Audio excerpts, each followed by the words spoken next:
Good morning, madam. I lost my travel bag on the train. I was wondering if you could help me. Of course, sit down, please. Thank you very much. First, let me take some details. What's your name, please?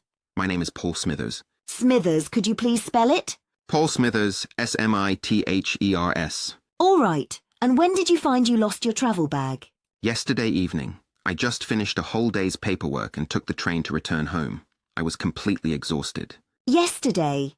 Today is the 15th of July, so it's the 14th. You said you were on the train when you lost your bag. Do you remember the number of the coach? Which coach were you in?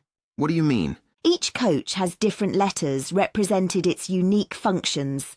For example, Coach A is for smoking passengers, while Coach B is for non-smoking passengers. So, do you still remember the number of the coach? I don't remember the exact letter, but I do recall that I was trying to relax my brain with a cup of coffee. So it must be the buffet car. Wait a minute, I'll check it up for you. You mean the buffet car? That's the Coach E. Oh yes, that's it then. All right, now tell me something about the bag. What's the colour? It is a brown one with a small blue carton race car image at the bottom in the left-hand corner. OK, I know. And what does it look like? What's the style? What do you mean? What kind of distinctive features does it have? Like, is it a box type or a soft one? Does it contain any pockets? Well, it's a soft one on the rack. What's more, there are 2 pockets at the front. They have long straps and are made by nylon. Right, got that. Did you lose any other things besides your bag?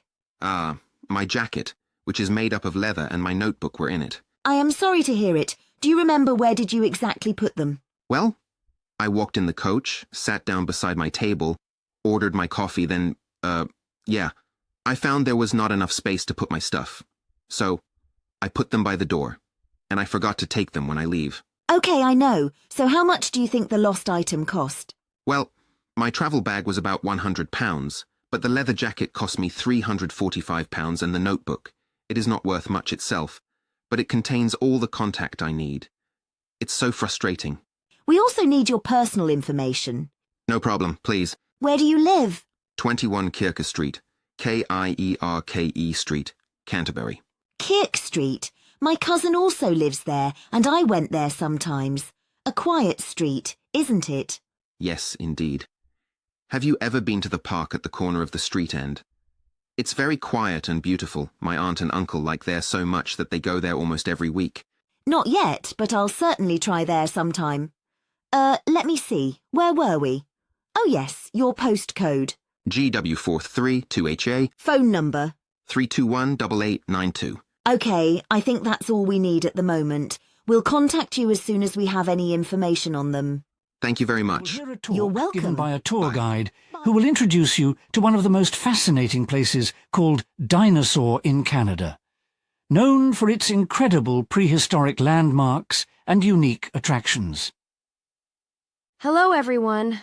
I am Joe, your tour guide, and I welcome you to this wonderful place. As you must have seen outside, this place in Canada was built to preserve and showcase some of the most interesting landmarks in the world.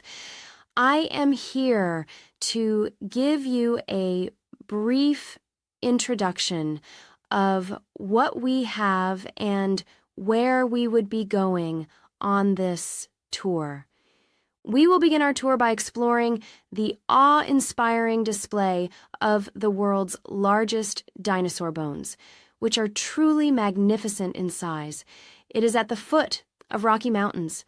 These remarkable fossils have been excavated and date back over 100 million years to the Mesozoic era.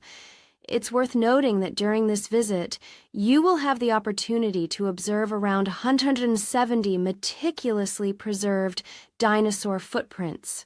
Furthermore, on our upcoming trip next year, you will be delighted to witness an even greater spectacle with 190 footprints in larger sizes. It is truly remarkable to imagine the immense size of these ancient creatures. We highly recommend embarking on a night tour. This is because the true beauty of this place reveals itself under the cover of darkness. Rest assured, it is an experience unlike any other you have encountered. Prepare to be amazed by the breathtaking sight of the illuminated skyscrapers in the CBD area. For our second location, you can have a chance to explore Stikine River Park. We have thoughtfully installed artificial lights that will make you forget it is nighttime and immerse yourself in the early past. Of course, we also offer a daytime tour as an alternative, but there may not be as much to see during the day. The next stop is one of the places that displays Canada's rich mineral deposit. We have a huge reservoir in this area, and you might see some workers working in the area, and I can tell you that you can find one of the largest uranium deposits here in Canada.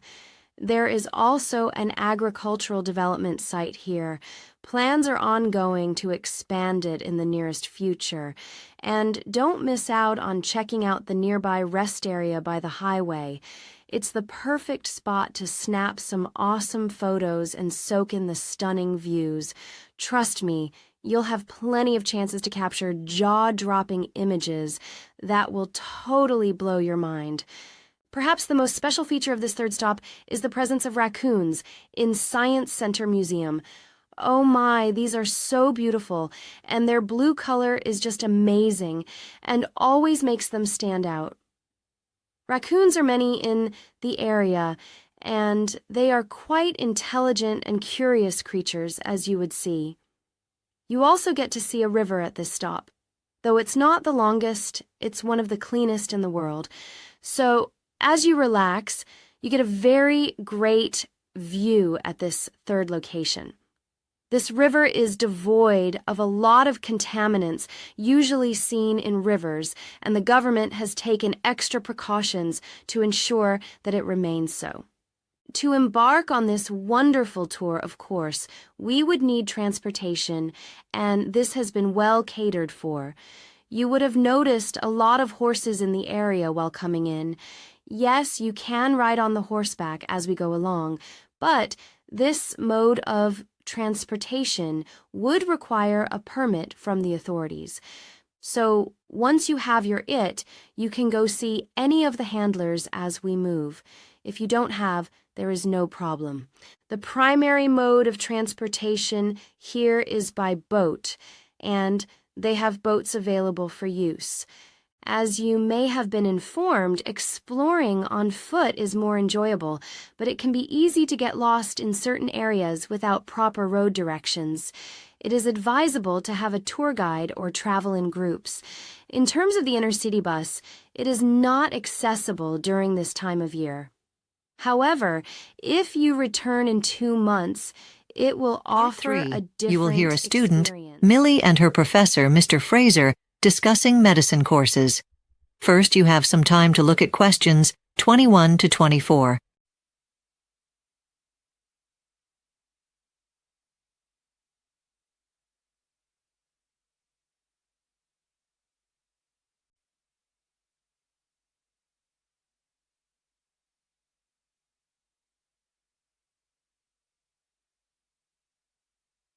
Now listen carefully and answer questions 21 to 24. So, Millie, you've scored very highly in your exams this year. You won't have any trouble being accepted into any course you choose. The most popular course available is clinical nursing. Will you choose that one? No, Professor Fraser. I've thought about nursing, but I have decided against it. May I ask why? With your skills, you could excel. I'm concerned about the difficulty of the course. Apparently, it's not easy to get the diploma. Since I may not be able to complete the assignments, I feel apprehensive about starting a course I might not finish. It's a shame you feel that way, but you have other options available. Have you thought about the surgical operation course? Biology is a prerequisite for that course. I haven't taken that course yet, so I probably won't be accepted. This year, we're offering some other alternatives during summer school. If you complete these courses over the semester break, you may have a chance. They are not that difficult. I'm not willing to put in the effort it requires. Honestly speaking, I'm more interested in the personal interaction side of medicine. Are there any relevant courses I could apply for? Certainly, sociology is beneficial, especially if you wish to further your studies in paediatric care. During the class, you will have the opportunity to work with people of all ages, but in particular, young ones. What career prospects are there for me once I've completed the course? Believe it or not, many students who complete the sociology studies go on to work in a different field. They find it a rewarding and fulfilling career to work with people who have disability and help them improve the quality of life. I see. That sounds great. Thank you.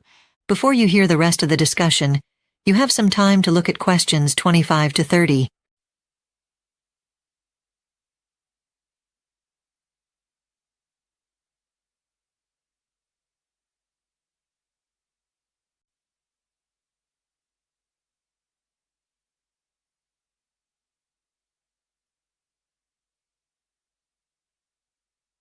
Now listen and answer questions 25 to 30.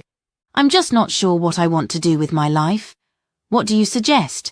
Would you recommend studying 2 courses at once so as not to limit my options?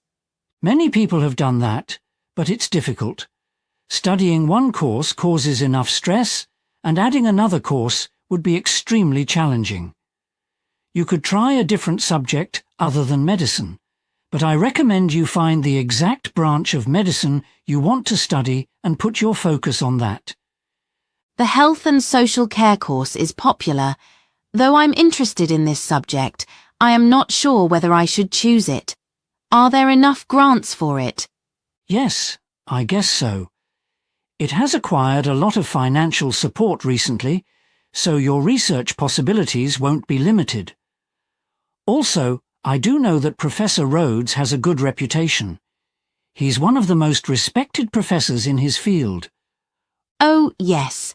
I've heard the professor is world-renowned, so I will definitely go for it. All right. Then how about occupational therapy? Well, my sister studied this subject last year. She says it's very difficult. Perhaps it is for some students, but generally it can be easy for a student who majors in medicine.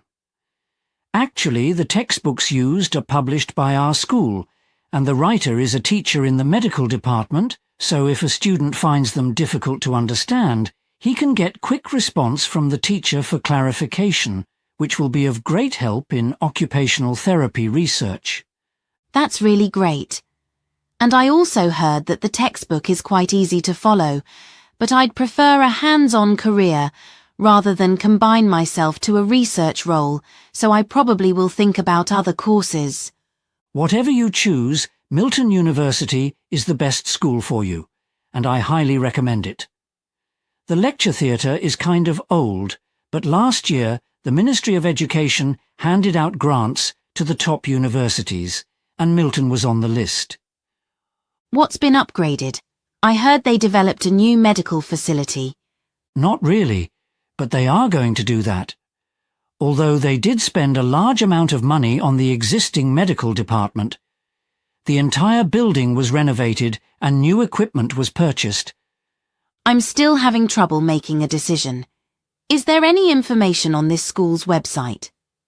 Yes, and you will find some details you need to know there.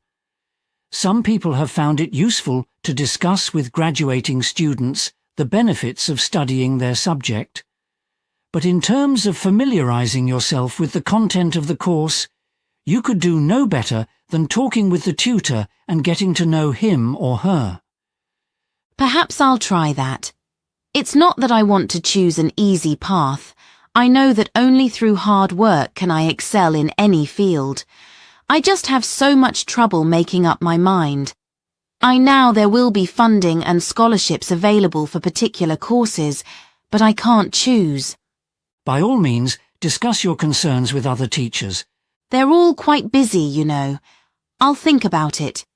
Thank you so much for your advice, Professor Fraser. You are welcome.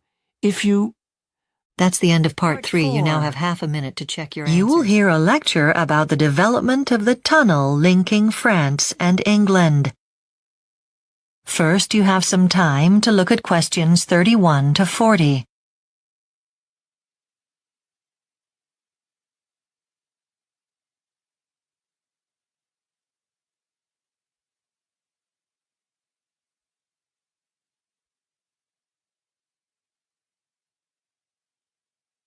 Now listen carefully and answer questions 31 to 40.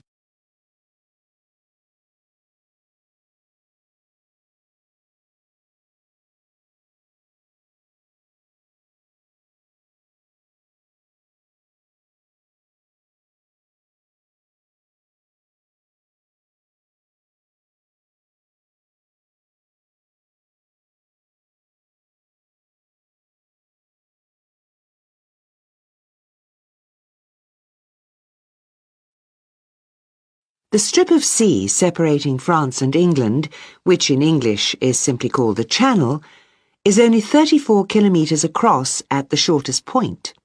But in the days of sailing ships, the strong currents and fierce storms made it difficult to cross.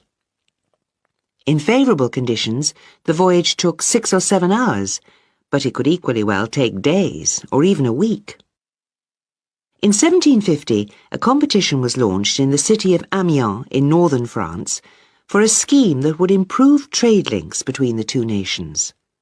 The committee awarded the prize to an engineer who proposed a tunnel, though the technology and manpower that it required were simply not available at the time. Half a century later, the idea resurfaced.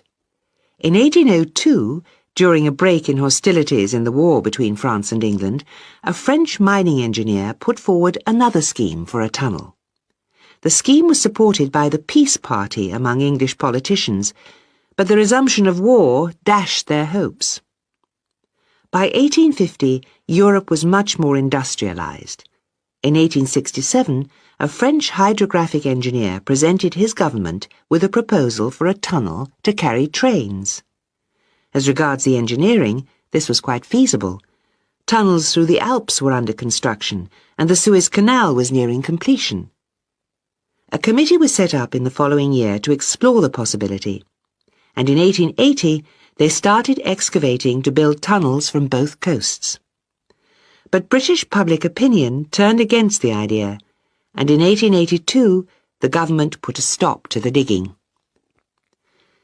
The notion of a fixed link didn't go away, however, and in the 1920s the idea was put forward in Britain of a tunnel with its entrance half a kilometre out to sea, linked to the coast by a bridge.